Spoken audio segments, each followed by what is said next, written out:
Hey guys, the video I'm doing today is going to be another Young Moms Unite video, and I haven't done one of these videos in a while, but I did see the topic posted for the next 2 weeks on their Facebook page, and I'll post a link below to the Young Moms Unite Facebook page.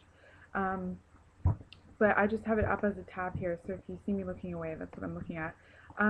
So the topic for the next 2 weeks is crib versus co-sleeping. I don't know if I've really talked much about our sleeping arrangements at all. I don't really think I have too much. So I thought this was a great topic, and I really wanted to talk about it. So I'm just going to dive right into the questions. The first question is, if you've done both, why did you decide to switch, and when did you switch? Okay, so just a quick background on our sleeping arrangements. Up until Ava was about a month old, for the first month that she was alive, or that she was home living with me, um, she always slept in her bassinet, always, pretty much every night. I had her crib at that point, but I hadn't set it up yet because I was living in another apartment, and I knew I wasn't going to be living there for very long, so I didn't really want to set up her crib knowing that I was going to move soon. And plus, I just, I liked her being in her bassinet because she was just a newborn and it was smaller, and I just liked it better. When she was up until about a month old, she slept in her bassinet every single night. Um, I I know that this question is regarding. Let me just double check. Yeah, this question is regarding co-sleeping, but I'm sure it's also geared towards bed sharing as well. Like co-sleeping, I'm assuming meaning having their crib or bassinet in the same room, and bed sharing meaning you obviously share the same bed.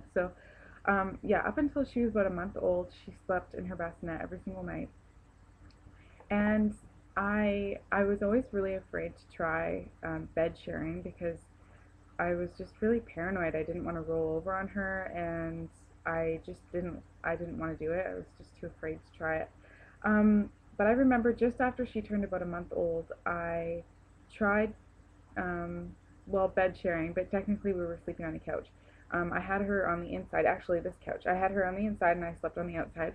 And um, and I just remember waking up and thinking, I fell asleep in the exact same position, or sorry, I woke up in the exact same position that I fell asleep in, and I loved it, and she slept really well. Um, and so I did that for a while. I would sleep on the couch with her a lot. I just, I don't know, it was just um, comfier that way, and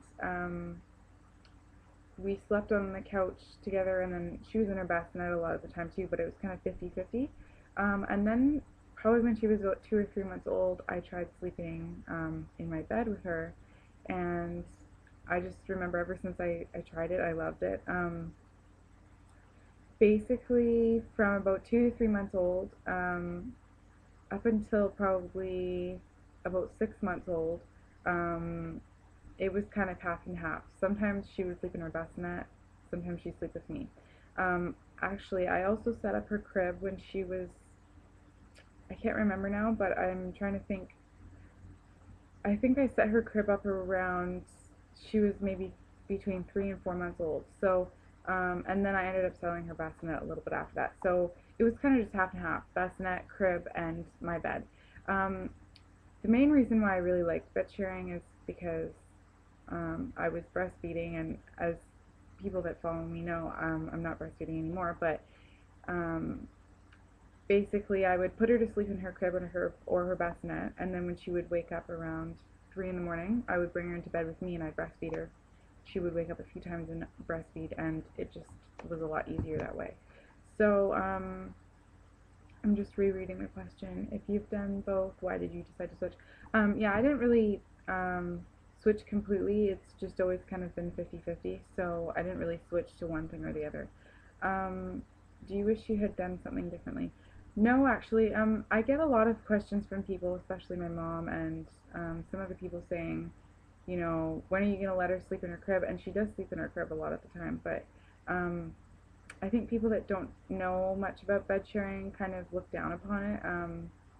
And some people say, you know, what if she gets older and she doesn't want to sleep in her crib? Well, the funny thing with Ava is she goes back and forth between her crib and my bed completely, like there's no issue at all. Like she falls asleep in her crib, no problem. She's actually sleeping in her crib right now. Um, and there's absolutely no problem there. And so I don't wish I did anything differently. Actually, I'm really glad the way that I've done things. The next question would be pros and cons of both. Well, I'll just go over the pros of her sleeping in a crib or a bassinet. Well, the pros and cons of her sleeping in a crib and a bassinet. Pros would definitely be that um, you know, she has a mobile there, so it's easier for her to fall asleep that way. Um, and there is also the fact that when she's sleeping with me, um, you know, I have less room in my bed because she's with me, and now she's 7.5 months old, so she's gotten quite a bit bigger. And so that's definitely like a con of her sleeping with me. Um, I don't know. I wouldn't. I can't really think of any cons of her sleeping in a crib because they're all pretty much. I don't know. Um, yeah, I guess I should have written out a list, but now that I think of it, there isn't really a whole lot of bad things that I could think of with her sleeping in a crib. Yeah, not really. But as far as bed sharing,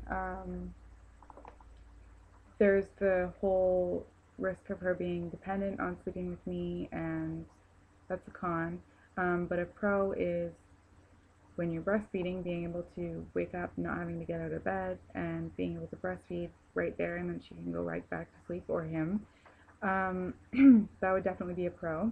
And just the closeness and comfort of it. I've also read that bed sharing can result in the baby growing up to be a very independent adult, which some people would think is kind of the opposite, but I have read some studies done on that. So um, the other cons of bed sharing would probably be when they get older and rolling around and stuff, you have to make sure that you probably have some bed rails on there. Um, and yeah, I would say that with bed sharing, it's probably 50-50 with the pros and cons, but I always found it to work really well for me, so the pros kind of outweighed the cons in my situation. What were your reasons for doing things the way you did? Were there any influences for why you chose to put them in a crib or co-sleep? Um, I don't actually know anyone that really has bed shared because no one in my family does it. My mom never did it, and my sister um, that's actually my sister calling right now, so that's kind of funny. But my sister, she co-slept or bed shared with like her newborns, but not really past that stage. So it hasn't really run in my family, so I wasn't really even influenced by anyone. And so yeah, I don't even have friends that really bed share, and no one really influenced me on it. But I had read about it and I had heard a little bit about it. And it's funny because I always thought that bed sharing wouldn't be for me, but let me just reread the question here. Were there any influences? Um, yeah, my reasons were, I think a lot of it has to do with the fact that I'm a single mom, and it's just me and her together, and sleeping with her at night together just makes me feel a lot more comfortable knowing that she's right there beside me. And I know that even if she's in a crib, she's still beside me, but I sleep a lot better at night knowing that she's in my bed with me, and I've just kind of gotten used to it that way. Um, and let me just read over. Yeah, so that was it for the questions. I think that bed sharing is really great for some people, and um, it's not for other people. I know that if you're a really heavy sleeper, it's probably not the best idea. Or if you occasionally have a drink, or those sort of things. Or if you're really overweight, those factors can, make bed sharing a little bit dangerous. But I really think that if I had a husband or a boyfriend, I probably wouldn't, or like a boyfriend that was living with me, I probably wouldn't be bed sharing this long. I probably would have bed shared when she was newborn, but I don't think I would still be bed sharing. And it's just a convenience thing. And I kind of mostly just did it for the breastfeeding factor, but now we're not breastfeeding, and we just did it for so long that it's just kind of a habitual thing now. I don't plan on doing it for very long, and I'm very thankful for the fact that she has no problem falling asleep in her own crib. But I'm not really sure how long. I don't really have like a set date on when I'm gonna stop bed sharing or anything, but I don't really see me doing it past her being like a year old, because she's almost 8 months old. So yeah, I don't really see myself doing it for very much longer, but who knows? I know it's a controversial topic, like they said on the Facebook page, and it is. And some people say that bed sharing is dangerous and it's not healthy and all that, but um, there's a lot of resources out on the internet, on Google, and if you guys are curious about it, I recommend you go Google it and read up on it, because there's a lot of benefits to bed sharing, so that's great. And even co-sleeping, even not bed sharing, co-sleeping is wonderful too, sharing a room. And we live in a one-bedroom apartment, so we're going to be, if not bed sharing, we're going to be co-sleeping for a while, because who knows when we'll move into a two-bedroom apartment. So um, yeah, that is my response to the crib versus co-sleeping or bed sharing topic. And sorry it was kind of a bit spaced out there, but usually I try and write things down before I make a video, but she's sleeping and I didn't know how long she was going to sleep for, so I just wanted to get it done with quickly. So I do plan on uploading a video probably in the next week or so with Ava, just showing you guys what she's doing, and probably updating you guys on everything that she's been introduced to food-wise. She's eaten quite a bit now. Um, and yeah, she just turned 7.5 months old recently on the 26th of November, so hard to believe that she's going to be almost 8 months old, and really excited for Christmas to be coming up, but that's a whole nother story. So anyways, thank you guys so much for watching again, and supporting us. And if you want to subscribe, hit the subscribe button. And if you like the video, don't forget to rate and comment if you want to. And we will see you guys in the near future. See ya. Bye.